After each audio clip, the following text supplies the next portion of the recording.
escola do mundo, onde eu posso ensinar e aprender. A palavra da sabedoria é a nossa EBD. Deus é o nosso diretor, o Espírito Santo nosso professor. A Bíblia é a cartilha que ensina o caminho, a verdade e a vida. Deus é o nosso diretor, o Espírito Santo nosso professor. A Bíblia é a cartilha que ensina o caminho, a verdade e a vida. Olá, minha gente, meus alunos da Escola Dominical. Mais uma vez estamos aqui para fazer essa abertura. Estamos estudando a carta de Paulo aos Efésios. Paulo faz um tremendo tratado sobre a igreja, corpo vivo de Cristo, nos capítulos 1, 2 e 3 dessa carta aos Efésios. Agora, no capítulo 4, como só acontecer, como costuma acontecer nos escritos de Paulo, ele começa agora a parte mais prática, ou seja, toda a carta de Paulo, doutrinária, ela tem uma parte teórica no começo e depois no final a parte prática.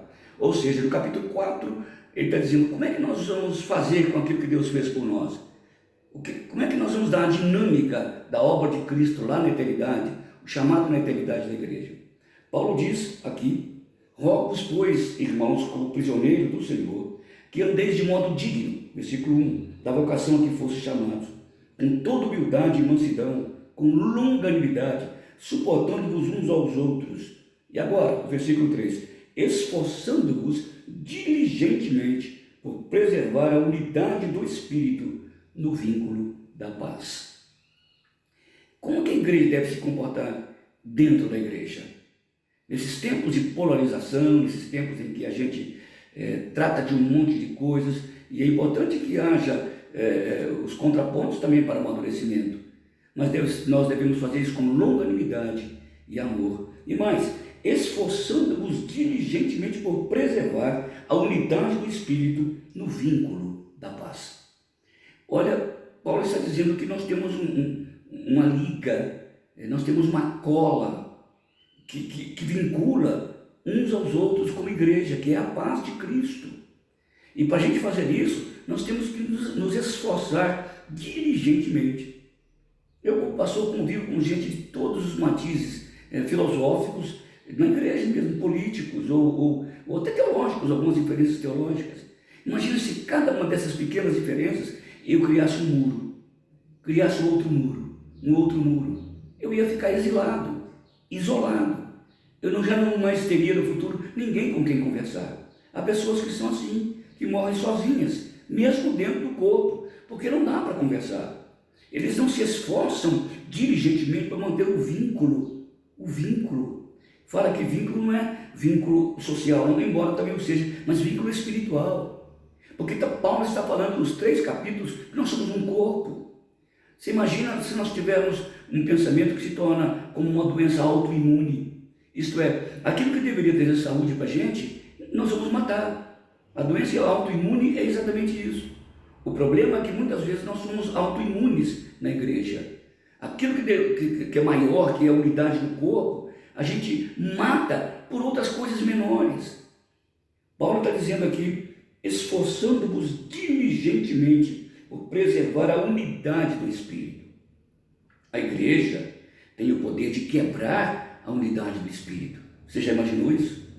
Aquilo que o Espírito entre aspas, se esforça para fazer, criando um vínculo, criando um corpo, a gente, com diferenças uma ou outra, qualquer coisa, a gente se separa, ao invés de ser ovelhas, nos tornamos porcos espinhos, ou seja, começamos a espetar uns aos outros. Paulo está dizendo que o cidadão cristão, na sociedade, ele vive de forma diferente. E na comunidade, sobretudo a igreja, mormente na igreja, principalmente na igreja, nós temos que nos esforçar. É fácil fazer isso? Não. É difícil. A gente tem que passar por cima da gente. Não é que não deve ter personalidade, não deve ter opinião. Mas em casos extremos, abrir mão disso para manter o vínculo da paz. Se a igreja, que é a agência da paz, se torna gladiadores, imagina como será o mundo.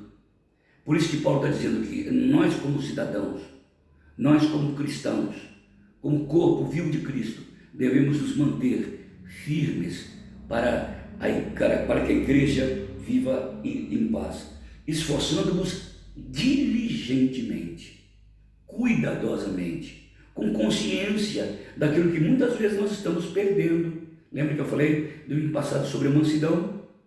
Mas para manter o vínculo da paz. De uma certa forma, na igreja, nós não temos uma identidade pessoal. A nossa identidade agora ela é de grupo, de corpo, de confraria. Mesmo quando, por exemplo, precisamos de fazer uma cirurgia no corpo e está doendo aquela parte, ela suporta para o bem de todo o organismo. É assim que nós devemos nos comportar. É muito fácil a gente cantar isso na igreja, que devemos viver como é bom, estamos unidos irmãos, mas é um esforço, é uma determinação da alma, salva por Cristo, de fazer tudo para manter o vínculo da paz. Como Paulo diz, quando depender de vós, tem espaço com todos os homens. Imagina agora na igreja. Imagina agora vivendo como igreja de Cristo.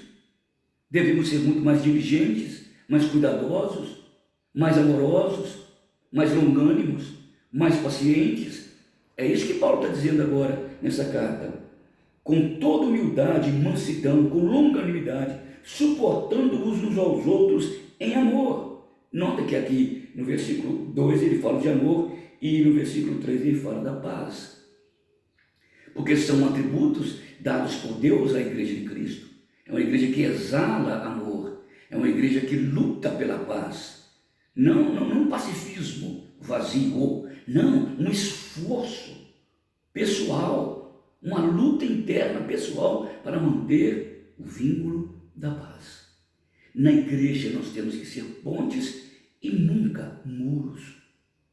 Por isso que Paulo está dizendo, esforçando-vos diligentemente. Isto é, com toda a força, com toda a energia, com todo o foco, com toda a concentração, para mantermos o vínculo da paz. Porque a unidade foi feita pelo Espírito. No capítulo 2, Paulo, dessa carta, fala que nós somos um edifício. E cada um eleito de Deus é uma pedra que ele, o Espírito, convoca para colocar naquele edifício. Agora, quando nós estamos ajuntados, nós queremos quebrar, trincar, combalir o alicerce ou os muros, ou as paredes da igreja. Paulo está dizendo que esse não é um comportamento cristão. Este não é um comportamento dos salvos em Jesus Cristo. Jesus nunca fez isso. Ele mantinha a unidade do grupo, mesmo reconhecendo que naquele grupo havia gente que iria traí-lo. Você sabe, há personalidades na igreja, você sabe que qualquer hora que a coisa arrebentar, ele vai para o outro lado. Eu sou pastor há muito tempo, eu sei disso. Há muitas pessoas que vão aproximar de você e mim por causa da sua posição, por causa do seu status, mas quando apertar a corda ele te deixa. Mas mesmo assim, vale a pena a gente lutar pela unidade do Espírito, pelo vínculo da paz.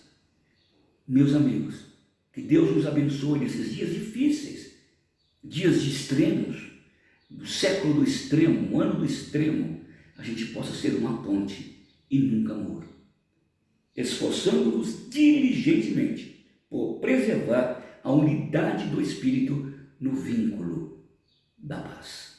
Nós somos um velcro e devemos juntar cada uma parte no outro para que sejamos um só tecido, um só corpo, uma só verdade, um só organismo vivo. Isso não quer dizer que nós não tenhamos opiniões diferentes, nem personalidade, não é isso. Não, nada disso, pelo contrário. Jesus era uma pessoa assertiva, definida, mas ele abria mão de qualquer coisa para manter a unidade do grupo. Isso é uma liderança.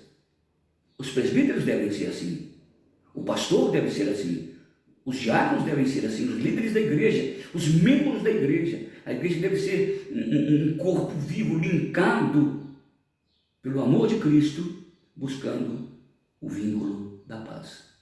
Deus nos abençoe. Acesse a sua sala, aproveite, tenha isso como um pressuposto, um pano de fundo para você assistir a sua aula agora. Que Deus te abençoe.